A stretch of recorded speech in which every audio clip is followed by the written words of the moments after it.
This isn't your first go-around running for statewide office. You obviously ran for the Republican nomination for U.S. Senate last year. What makes this campaign different maybe than what it was like last time around? Well, first thing that makes it different is that I've already run once statewide, so that means I've got some statewide support, some statewide name recognition. I've done this once, so it feels a lot more familiar this time. Last time, it was completely new to me, and I was feeling my way the whole time. So just logistically, it feels a lot easier. Yeah, and in addition, last time there was a clear front runner and an established candidate who'd won many times statewide in George Allen. This time around, it's a relatively new crop of people who statewide voters might not all understand. So do you think that gives you a better shot? Well, yeah, and this time around, I'm probably the best known candidate in the field. Certainly don't have the kind of name recognition that George Allen had in the U.S. Senate race, but because I've been out there for a couple of years now, a lot of people do know me. So yeah, it does give me a certain advantage, but you're right, it's a crowded field, and frankly, I think it's anybody's race. And so what are some of the key issues that you're focusing on? What maybe an issue or two that separates you from the rest of this big field? Well, sure. The first one, of course, is protecting Virginia's sovereignty, upholding the 9th and 10th Amendments. We feel that this administration really does not respect the Constitution or state sovereignty, at least that aspect of it, and some people would argue other aspects as well, but certainly that aspect of it. And it's up to Virginians to assert state sovereignty and say, look, you know, we also understand the Constitution, that it gives states a certain level of autonomy, and we don't want the federal government imposing things on us and imposing on our citizens and robbing them of their freedom of conscience and choice. And how can the lieutenant governor impact that? It was different when you're running for Senate. What role on a state level can the lieutenant governor play in that? Well, look, the lieutenant governor's power is very limited constitutionally, and assuming that the Senate is no longer in a dead heat in a tie, the lieutenant governor really doesn't even have any tie-breaking role. I think that the office is primarily a platform. It's a platform for trying to inspire and unify people and rally our citizens around certain commonly held values. I believe that we've got to bring Black and white and Hispanic and Asian and Filipino and men and women and poor and middle income and wealthy people together around some common values that I think we all hold as Americans and as Virginians.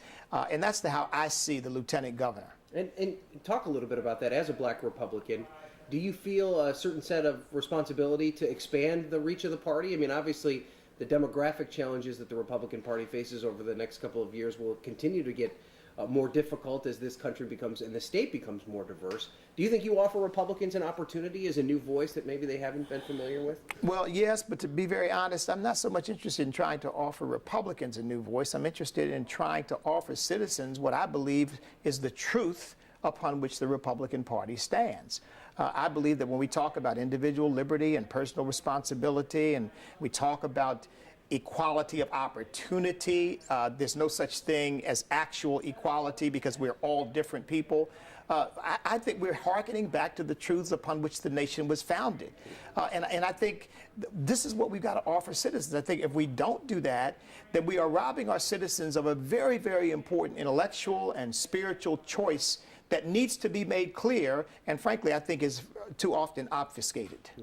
And so kind of give me a rundown for maybe voters that aren't familiar with you, where you stand on some key issues. Like, for instance, where are you on abortion? Do you consider yourself pro-life or pro-choice? Well, I'm a pastor. I'm definitely pro-life, no question about that. I believe that life begins at conception, and I believe that our society undermines its own vitality, morally and otherwise, when we don't honor the sacredness of life. Same-sex marriage, I have a conservative view of that as well? Yes, here again, I'm a pastor. I believe that marriage is an institution ordained by God, that it was intended to be one man and one woman only.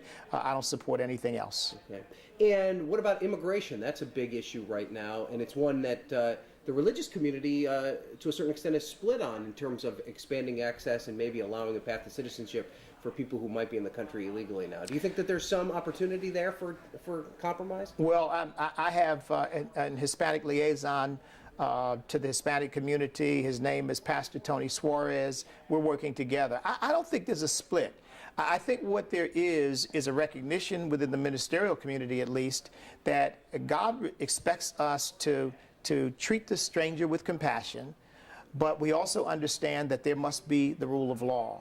Otherwise, nobody is safe.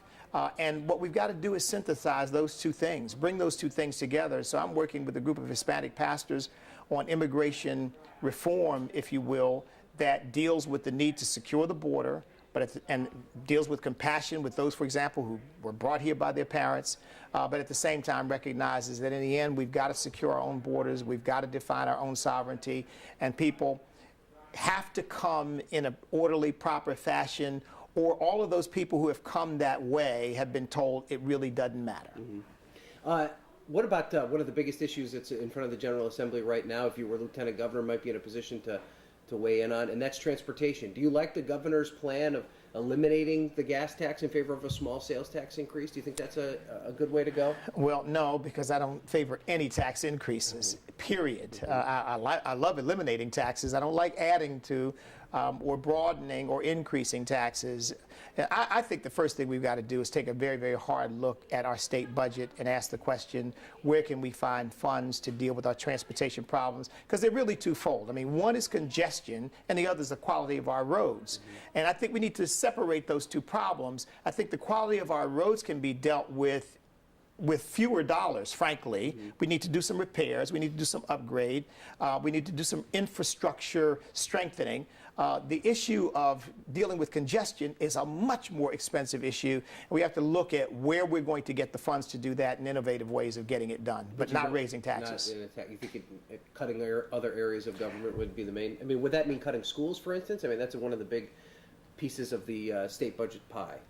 Well, look, I'm a school choice supporter. So when I look at the school budget, the question I'm asking is not how much does the school system need to spend, but where do parents want to expend the tax dollars that are being used to educate their children? I think if we begin to ask that question, we'll find that we can educate children much less expensively than we're doing right now. Okay. Now just let me ask you about the horse race, as it were, because another difference that you have from your race for the Senate versus this is that you're going into a convention versus a primary, which is what you dealt with last year. How do you win a convention? How do you get your people to the Coliseum on that day to cast a ballot for your name? Well, obviously, with 7 candidates in the race, you have to be the most inspiring. You have to unite people. You have to give people a sense of vision and hope for the future. They have to see in you where the state is going, where the country is going, and certainly where the party is going. I think that our campaign has the very best message. Our theme is Let Liberty Light the Way for Virginia, and we are reaching out to people of all walks of life, and so far, so good. I have never met you. This is my first time meeting you, but from what I've heard, one of your strengths is that, I mean, obviously as a pastor, that you have the gift for public speaking. In a convention setting, do you think that that could be a benefit for you? Because, as you mentioned, one of the things that you have to do is kind of excite people on that day to cast a name and to cast your name on their ballot. Do you think that could be a benefit? Well, you know, the scripture says, let another man praise you and not your own lips. So I let other people judge how well I communicate. This is what I say about it. I speak from the heart. I'm not packaged. I'm not the result of what consultants tell me I should say or be. I am who I am. I hope that people find that attractive and want me to serve them in public office, but that's all I have to offer.